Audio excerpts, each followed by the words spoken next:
एक बहुत अच्छी औषध अपने स्वयं पाक घर में है, उसका नाम है नमक। बहुत अच्छी औषध। यह नमक क्या काम में आता है? जिसको भी ब्लड प्रेशर कम हो गया हो, लो बीपी, उसकी सबसे अच्छी औषध है नमक। क्या करना है? इसको पानी में मिला के पीना।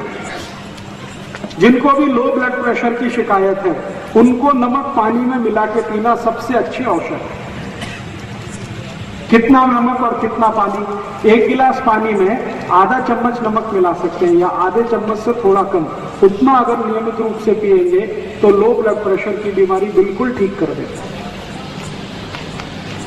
और यही नमक हाई ब्लड प्रेशर को भी ठीक करता है। लेकिन वो कैसे ठीक करता है? हाई ब्लड प्रेशर की जिनको बीमारी है, उनको नमक मिला के पानी में स्नान करना, पानी से, नमक पानी से स्नान करना। हाई बीपी जिनको, लो बीपी जिनको है, उनको नमक पानी पीना है।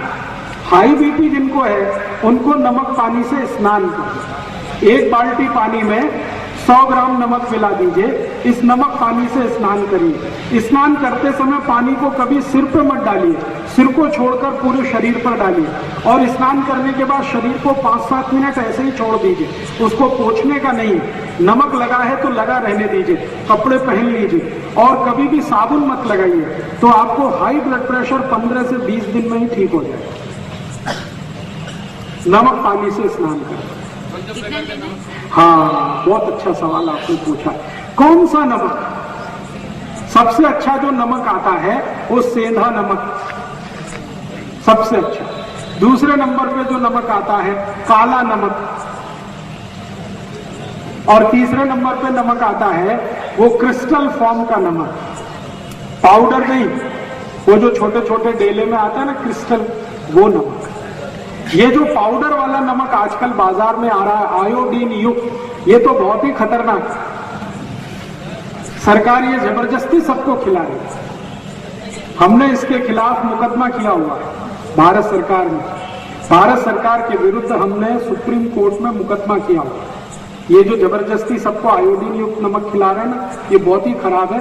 आप कोई भी मत खाइए इसको, क्योंकि आयोडीन युक्त नमक कभी भी मत खाइए। क्यों नहीं खाए वो जान लीजिए। दुनिया में जर्मनी, फ्रांस, जापान जैसे 24 देश हैं जिनमें आयोडीन युक्त नमक 20 साल पहले बैन कर दिया गया। कारण उसका क्या? इन सभी देशों में आयोडीन युक्त नमक खाने से एक गंभीर बीमारी आई जिसका नाम है नपुंसकता, इम्पोटेंसी।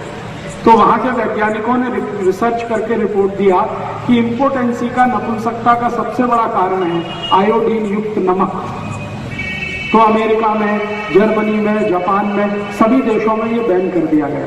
फिर वहां का ये नमक भारत आ गया और भारत में सबको जबरदस्ती खिला रहे।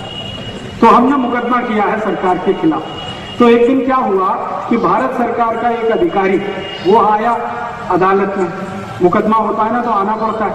तो हमने एक दिन उसको पूछ लिया कि भाई तुम ये जबरदस्ती क्यों खिला रहे हो सबको आयोडीन युक्त नमक? तो उसने कहा राजीव भाई बात ऐसी है कि हमारी भारत सरकार का फैमिली प्लानिंग फेल हो गया और जनसंख्या बहुत बढ़ गई, तो हम सबको जबरदस्ती आयोडीन युक्त नमक खिला रहे हैं। 4-5 साल में नपुंसकता आ जाएगी तो बच्चे पैदा होना अपने आप कम हो जाएंगे, तो भारत की समस्या का परिहार समाधान हो जाएगा। ऐसी हरामखोर सरकार है। इसलिए मेरी आपको छोटी सी विनती है कि आप ये आयोडीन युक्त नमक बिल्कुल मत लाइएगा। आप नमक लाइए तो वो सेंधा नमक लाइए, पत्थर वाला, या तो काला नमक लाइए, नहीं तो वो क्रिस्टल फॉर्म का जो नमक आता है वो लाइए। उसको धोकर और कूटकर पीसकर पाउडर बना के उसको उपयोग में लाइए। बाजार से पैकेट में बंद जिस पर लिखा हुआ है आयोडाइज्ड, वो कभी मत लाइए। और मैं आपको एक माहिती देता हूं कि आप बोलेंगे कि घेंगा रोग हो जाएगा, ग्वाइटर हो जाएगा, कभी नहीं होता। मैंने आज तक आयोडीन युक्त नमक नहीं खाया, मुझे घेंगा नहीं है। मेरे परिवार में किसी ने नहीं खाया, किसी को नहीं।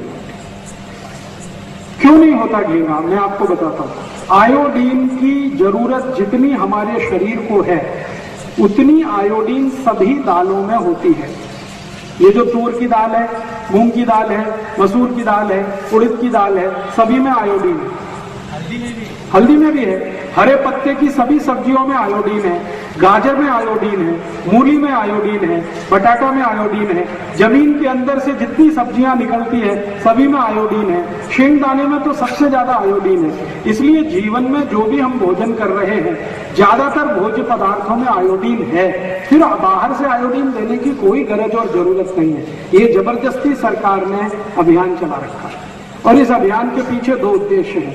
एक तो भारत में बड़े पैमाने पर लोगों में नपुंसकता लाना ताकि लोक संख्या कम हो। दूसरा उद्देश्य ये है कि 15 पैसे किलो के नमक को 7 रुपए किलो बिकवाना। जो सादा नमक है वो 15 पैसे किलो आता है, लेकिन उसको 7 रुपए किलो सरकार ने बना दिया, ये आयोडीन युक्त नमक के नाम पर। और आपकी जेब लूट रहे हैं, आप खुशी से लुटवा रहे हैं क्योंकि आपको माहिती नहीं है। आपको ये माहिती नहीं है कि आयोडीन तो सभी भोजन पदार्थों में है। हरे पत्ते की सभी सब्जियों में आयोडीन है, सभी दालों में आयोडीन है, जमीन के नीचे से जो भी सब्जी निकलती है सभी में आयोडीन है। बिना आयोडीन का दुनिया में कुछ होता ही नहीं है। तो इसलिए अतिरिक्त आयोडीन की शरीर को कोई गरज और जरूरत नहीं है।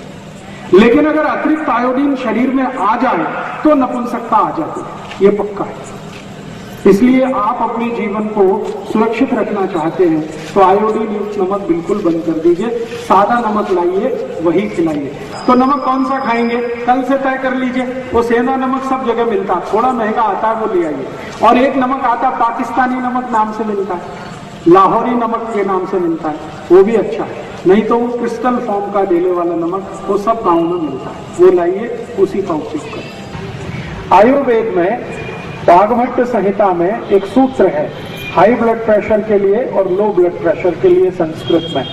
तो उस सूत्र में ऐसा लिखा हुआ है कि जिनको हाई ब्लड प्रेशर है, उच्च रक्त दबाव, उनको समुद्र स्नान करना चाहिए। अब 40 गांव में समुद्र कहां से आएगा स्नान करने के लिए? तो इसलिए मैंने आपको सरल करके बता दिया कि आप पानी को जब स्नान कर रहे हैं तो उसमें नमक मिला दीजिए, समुद्र तैयार हो गया। समुद्र का माने है नमक का पानी, तो बाल्टी का पानी है उसमें नमक मिला दीजिए, समुद्र तैयार हो गया। इस पानी से स्नान करिए। तो ये हाई ब्लड प्रेशर की सबसे अचूक, सबसे सरल, सबसे अच्छी दवा है। हाई ब्लड प्रेशर के किसी भी मरीज को नमक मत खिलाइए, नमक के पानी का स्नान कराइए। और लो ब्लड प्रेशर के किसी भी मरीज को नमक खिलाइए ज्यादा से ज्यादा। कम से कम आप महीने भर तो नहा ही सकते हैं, बीच में 5-7 दिन ब्रेक करके फिर महीने भर नहा सकते हैं। ब्रेक कर करके 3 बार एक महीने नहा सकते हैं।